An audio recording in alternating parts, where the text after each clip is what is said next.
Cela fait un moment que je n'ai pas sorti de vidéo et je m'en excuse. J'étais quelque peu occupé IRL et je voulais parler d'autres animés, chose que j'ai faite sur une nouvelle chaîne afin de séparer les contenus. N'hésitez donc pas à aller m'y soutenir au maximum, j'aurai besoin de vous pour cette nouvelle aventure et sur cette dernière, je vous présenterai des animes et plein d'autres choses qui pourraient largement vous intéresser, donc voilà. Le lien est bien évidemment en description et je compte sur vous, merci beaucoup. Il y a d'ailleurs déjà une vidéo de disponible, donc n'hésitez pas à aller la voir et me donner votre avis en commentaire. De plus, j'ai décidé de partager en début de vidéo 2 talents sur n'importe quelle plateforme, c'est-à-dire que vous faites des vidéos, écrivez des histoires, faites des streams, de la musique, du dessin, etc. N'hésitez pas à me contacter sur Discord, vous avez le lien du serveur en description et je partagerai en début de vidéo ainsi 2 talents pour vous aider un minimum, en espérant que le coup de pub fonctionne. Et pour cette vidéo, j'en partagerai uniquement un seul puisque je fais déjà l'autopromo de ma nouvelle chaîne. Et donc pour cette vidéo, je vais parler de Zerotsuki. Zerotsuki possède un Wattpad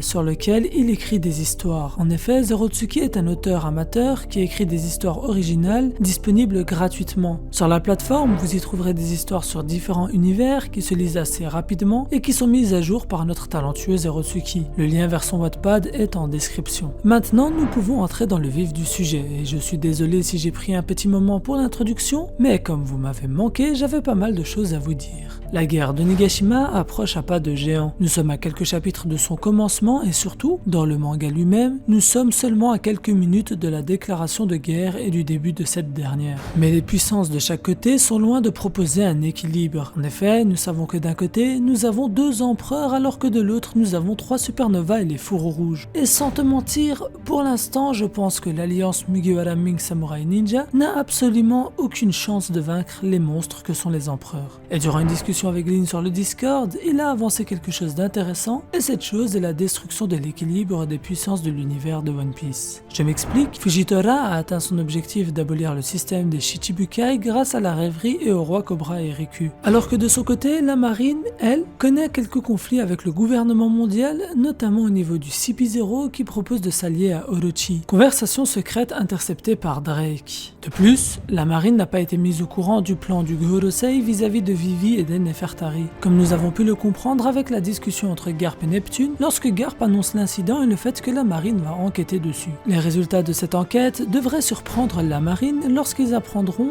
que potentiellement ce soit le Gorosei lui-même qui a organisé ce fameux incident. Le dernier pouvoir censé participer à cet équilibre à l'aide des 2 autres est bien le système des 4 empereurs, les Yonko, et nous savons que ce système ne va pas rester longtemps puisque Luffy compte au moins en battre 3 des 4, avec la possibilité que 2 empereurs tombent à la fin de l'arc Wano Kuni, voire un seul, Kaido, mais avec un empereur très affaibli pour la suite, à savoir Big Mom. Les enjeux autour de la guerre de Nigashima sont donc bien plus élevés que ce qu'on peut l'imaginer. Et l'événement de cette guerre sera un événement sans précédent dans le monde de One Piece, créant un avant Onigashima et un après Onigashima. Il faut bien cela si l'on veut comparer à Marineford, sans oublier les propos de Oda et des éditeurs qui mettent en avant que l'arc Wano Kuni sera bien plus intense et épique. Marineford a mis fin à l'ère de Barbe Blanche, et elle a raison de l'ellipse qui crée une scission pour les fans dans One Piece, car on parle bien d'avant et d'après ellipse, qui correspond pour le monde de One Piece à un avant et un après Marineford en réalité. Ce sont les événements de Marineford qui créent une nouvelle ère vis-à-vis de leurs conséquences. Mais nous ne sommes pas là pour retracer l'histoire de One Piece et je pense qu'on est tous d'accord vis-à-vis des événements de Marineford. Glin a donc avancé quelque chose de très intéressant durant la discussion et c'est la possibilité de la destruction du système des Yonko. Un système qui deviendrait obsolète et inutile pour Luffy qui ne s'arrêtera pas en tant qu'empereur mais bien en tant que seigneur des pirates. Et si Luffy bat 3 empereurs sur les 4, il serait très difficile pour ne pas dire impossible de les remplacer. Les événements de Wano Kuni amèneront donc à une nouvelle ère, avec un nouvel équilibre mondial, un équilibre différent qui sera développé après Onigashima. Et c'est pour ces raisons que la bataille, que dis-je la guerre d'Onigashima aura un rôle très important pour l'histoire du manga. Au-delà de voir Luffy vaincre un empereur, les conséquences seront énormes pour tout le monde et pour ce faire, il faut déjà comprendre les enjeux et l'ampleur que la guerre prendra. C'est pour cela que j'ai décidé de faire toute une série de vidéos qui sera centrée sur Onigashima. Tout d'abord, nous savons que les supernovas ont été introduits durant l'arc Shabondi, mais qu'ils auront tous un rôle important dans le nouveau monde, à savoir participer potentiellement à la chute des Yonko. Je l'avais déjà expliqué dans ma vidéo sur Eneru, mais si nous analysons les rôles de chacun des supernovas, qui ne sont pas des Mugiwara, on peut remarquer qu'ils ont tous un objectif lié aux empereurs. Logique puisqu'ils font partie de la pire génération des pirates, et qu'ils sont dans le nouveau monde pour y briller aussi. Ainsi, Law proposera une alliance avec Luffy afin de faire tomber Kaido, alors que Kid, Hawkins et Apu s'étaient alliés pour faire tomber Shanks. Quant à BJ,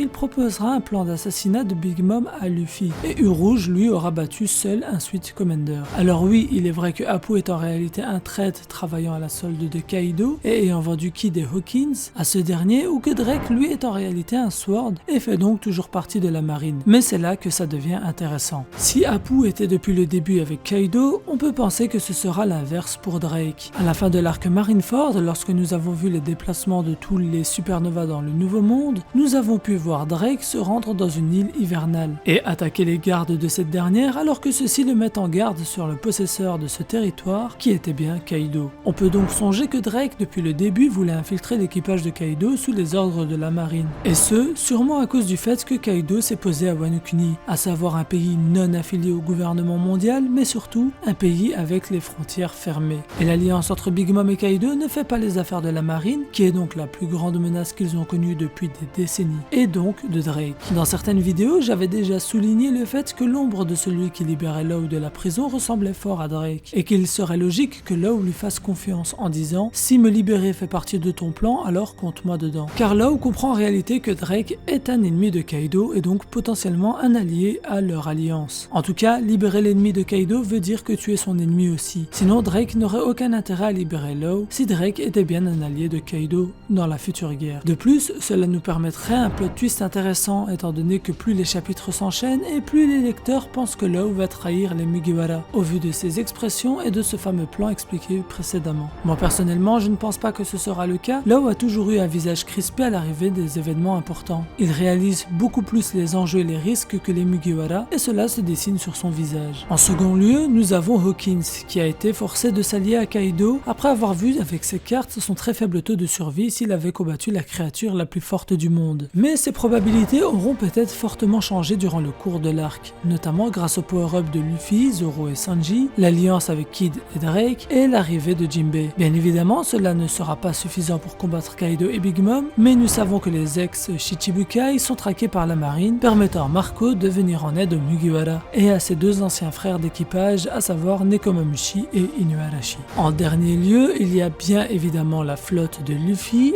entre ceux qui se sont rendus à la rêverie qui s'est terminée avant la guerre de Nigashima, et ceux qui naviguaient sur les mers. Il est peut-être le moment teasé par le narrateur lorsque ce dernier disait qu'ils commettront un événement sans précédent. S'ils participent à la chute de Kaido et à la destruction du système des Yonko, on peut largement comprendre les paroles du narrateur, mais je reviendrai sur leur cas précisément dans une prochaine vidéo. Les sujets des prochaines vidéos sur la série de Nigashima seront le rôle de la flotte de Luffy, le rôle de la marine, le rôle de Big Mom, les rôles des autres empereurs et les conséquences de la guerre. J'espère que tout cela te plaira. En attendant, c'est déjà la fin de cette vidéo qui j'espère elle t'aura déjà plu. Si c'est le cas, lâche le Gomu Gomu no pouce bleu et si tu es nouveau, tu peux rejoindre mon équipage et devenir mon Nakama en t'abonnant et en activant la cloche. N'oublie pas d'aller jeter un œil à la chaîne Yamsu pour découvrir des nouveaux animés et pour m'aider dans cette aventure, ça me tient énormément à cœur et donc je compte sur toi. C'était Yams, El Psy Konguru.